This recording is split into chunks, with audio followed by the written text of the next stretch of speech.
आप सभी का आपके अपने चैनल संस्कृत की पाठशाला में आज हम क्लास 10th का चैप्टर 9 लेकर के आए हैं, जिसका नाम है सूक्तयः अर्थात सुंदर वचन। अगर आप इस चैनल पर नए हैं तो चैनल को सब्सक्राइब कीजिएगा और अपने फ्रेंड्स के साथ शेयर कीजिएगा।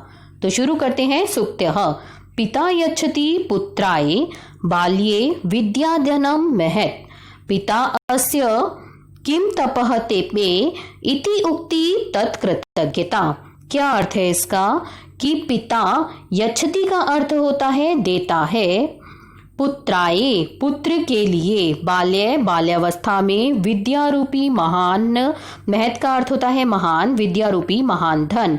पिता अस्य किम, पिता अस्य किम इस पिता ने, किम क्या कौन सी, तपस्या की, इति उक्ति यह कथन ही, तत्कृतज्ञता उसके पिता के प्रति कृतज्ञता है। तो पूरे का अर्थ देखते हैं फिर से।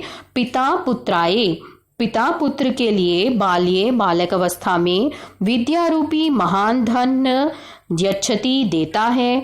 इस पिता ने कौन सा तप, कौन सी तपस्या की है, यह कथन ही, इति उक्ति यह कथन ही उसकी पिता के प्रति कृतज्ञता है। कृतज्ञता का अर्थ होता है आभार प्रकट करना, आभार प्रदर्शन।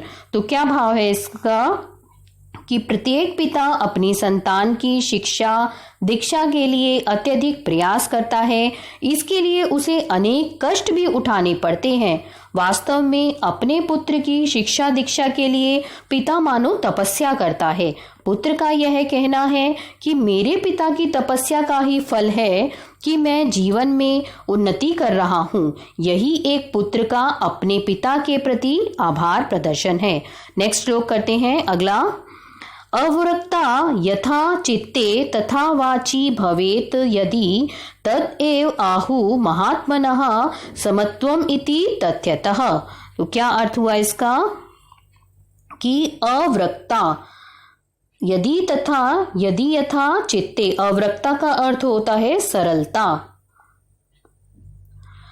यथा, यथा का मतलब है जैसे, सरलता। तो यथा अवरक्ता जैसी सरलता चित्त में होती है, चित्ते, तथा वैसी ही सरलता वाची होता है वाणी में, भवेत हो जाए, यदि तदेव आहु तो वास्तव में ही, महात्मनः इसे ही महापुरुष जो है वो, समत्वम इति समत्व की महापुरुष समता कहते हैं। वास्तव में तथ्यता का अर्थ होता है वास्तव में इसे ही महापुरुष जो है वो समता कहते हैं।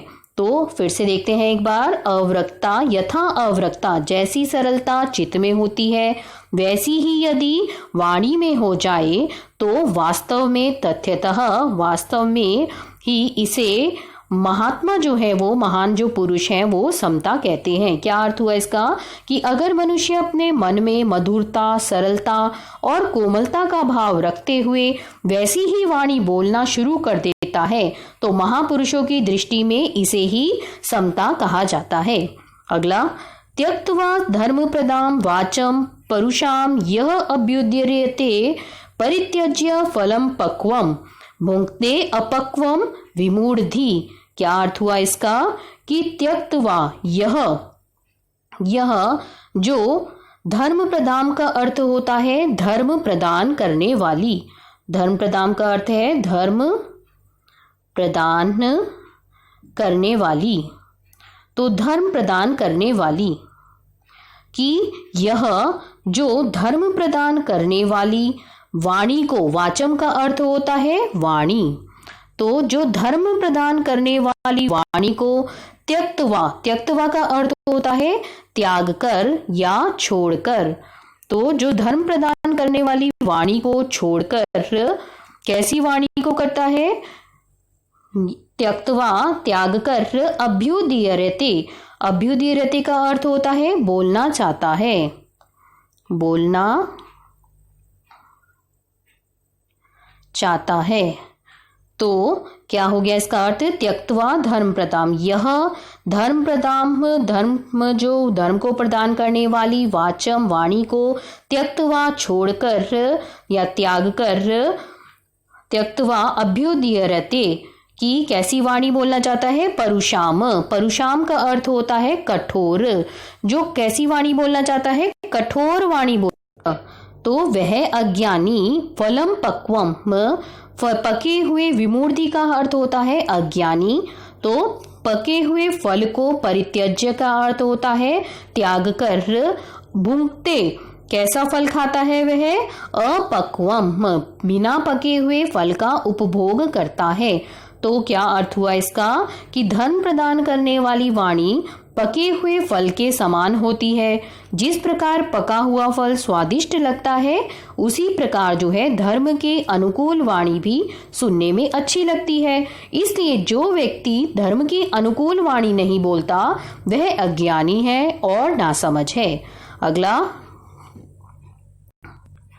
अगला है फोर्थ, विद्वांस एव लोकम अस्मिन् चक्षुष्मन्तः प्रकीर्तितः अनेशाम वदने ये तु ते चक्षु नामनी मते। क्या अर्थ हुआ इसका? विद्वांस एव, इस संसार में, लोके अस्मिन्, तो इस संसार में, अस्मिन् लोके, विद्वान व्यक्ति, विद्वांसः, विद्वान व्यक्ति ही, चक्षुष्मन्तः की नेत्रों से युक्त। चक्षुष्मन्तः का अर्थ होता है नेत्रों से युक्त। नेत्रों से युक्त कि कैसे कहे गए हैं? इस संसार में विद्वान व्यक्ति ही नेत्रों से युक्त पुरुषों के रूप में स्वीकार किए गए हैं। प्रकीर्तितः, प्रकीर्तिता का अर्थ होता है स्वीकार किए गए हैं, स्वीकार किए गए हैं। तो आगे अनिशाम वदने, ये अनिशाम वदने, दूसरों के मुख पर, दूसरों के मुख पर। वदने का अर्थ होता है मुख पर, दूसरों के जो मुख पर। ये अनिशाम वदने, दूसरों के मुख पर। ते चक्षु नामनी, जो आंखें हैं। चक्षु का अर्थ होता है आंखें हैं। ते, वे तो, तू का अर्थ होता है तो, सिर्फ नामनी मते, सिर्फ नाम की मानी गई हैं। तो आंखों का कार्य है अच्छी या बुरी चीजों को देखना। विद्वान लोग जो होते हैं वो अपने शास्त्र ज्ञान से अच्छे बुरे की परख करने में समर्थ होते हैं। इसलिए कहा गया है कि वास्तविक आंखें तो शास्त्र ज्ञान हैं, मुख पर जो आंखें हैं वे तो केवल नाम मात्र की कही गई हैं। अगला, यत् प्रउक्तम येन केन अपि तस्य तत्व अर्थ निर्णयः। येन केन अपि का क्या अर्थ है? जिस किसी के द्वारा, प्रउक्तम, यत् प्रउक्तम, जो, प्रउक्तम का अर्थ होता है कहा गया।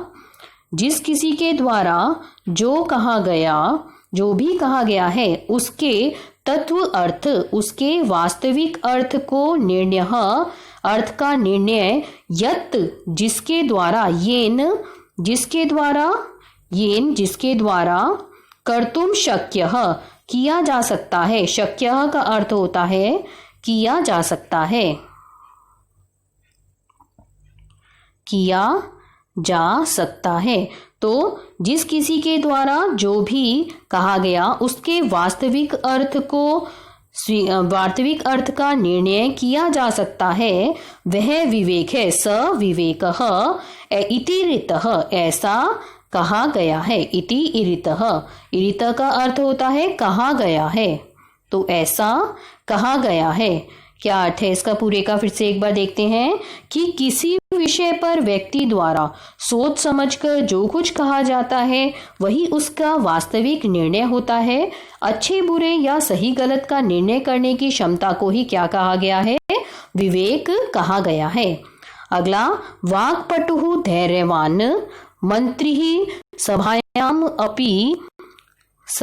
अपि अकात्रः स केन अपि प्रकारेण परहि न परिभूयते।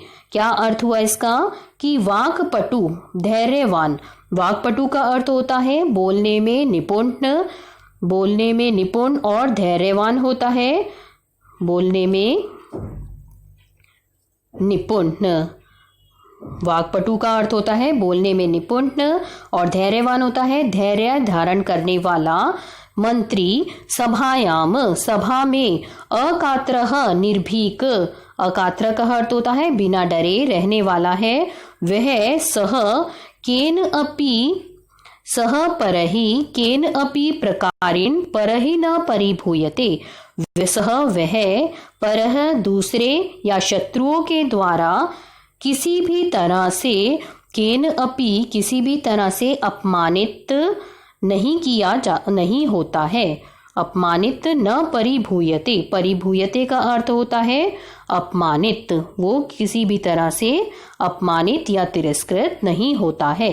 तो पूरे का अर्थ फिर से देखते हैं कि जो मंत्री बोलने में कैसा है, निपुण है, धैर्य धारण करने वाला है तथा सभा में निर्भीक रहने वाला है। अकात्रः वह परह दूसरों या शत्रुओं के द्वारा केन अपि किसी भी तरह से अपमानित परिभूयते न प्रकारेण नहीं होता है। तो धैर्य रखना एवं सभा में निडरता से एवं वाणी की कुशलता के साथ अपने विचार रखना एक कुशल मंत्री के गुण बताए गए हैं। ऐसे गुणों वाले मंत्री कभी किसी से तिरस्कृत नहीं होते या पराजित नहीं होते। आगे फिर से देखते हैं इसको। यह इच्छित आत्मनः श्रेयः प्रभुतानि सुखानि च न कुर्यात् अहितं कर्म स परेभ्यः कदापि च। यह का अर्थ होता है जो व्यक्ति, तो आत्मनः का अर्थ होता है अपना, जो व्यक्ति अपना, श्रेयः का अर्थ होता है कल्याण, तो जो व्यक्ति अपना कल्याण, प्रभुतानि का अर्थ होता है अत्यधिक, तो जो व्यक्ति अपना कल्याण तथा अत्यधिक सुखों की इच्छा करता है, सह कदापि कभी भी वह दूसरों का अहित करने वाला कर्म कभी न करे। सह दूसरों का, परेभ्यः अहितम मतलब अहित कर्म न कुर्यात कि अहित करने वाला कर्म कदापि कभी भी न करे। कि क्या अर्थ है इसका कि यदि हम अपना कल्याण चाहते हैं तथा चाहते हैं कि हम सदा सुखी रहें तो हमें ऐसे कर्म करने चाहिए जो दूसरों के लिए भी हितकर हो। केवल अपना लाभ सोचकर दूसरों के लिए बुरा कर्म करने वाले को उसका कुफल अवश्य भोगना पड़ता है। अगला श्लोक देखते हैं। आचारः प्रथमो धर्मः इति एतत् विदुषां वचः तस्मात् रक्षेत सदाचारं प्राणेभ्यो अपि विशेषतः। कि आचरण सबसे पहला धर्म है। आचारः पर प्रथमो धर्मः, आचारः का अर्थ होता है आचरण, कि आचरण जो है सबसे पहला धर्म है। इति एतद ऐसा विद्वानों का, विदुषाम का अर्थ है विद्वान, वचः वचन है, तस्मात् इसलिए सदाचार की, रक्षेत रक्षा, इसलिए सदाचार की रक्षा प्राणोभ्यो अपि प्राणों से भी अधिक विशेषतः विशेष रूप से करनी चाहिए। क्या कहा गया है कि शास्त्रों में कहा गया है कि मनुष्य का जो सबसे बड़ा धर्म कहा गया है वो कहा गया है अच्छा आचरण। इसलिए हमें अपना आचरण सदैव सही रखना चाहिए। अपने आचरण की रक्षा के लिए अगर मृत्यु का भी सामना करना पड़े तो हमें इसके लिए तैयार रहना चाहिए। तो यहाँ पर हमारा चैप्टर 9 की हिंदी सुक्त्यः की खत्म होती है। अगली वीडियो में हम इसके क्वेश्चन आंसर करेंगे। अगर आपको ये वीडियो पसंद आया हो तो इसे चैनल को सब्सक्राइब कीजिएगा और अपने फ्रेंड्स के साथ शेयर कीजिएगा। तब और नेक्स्ट वीडियो का वेट कीजिएगा। तब तक के लिए धन्यवाद।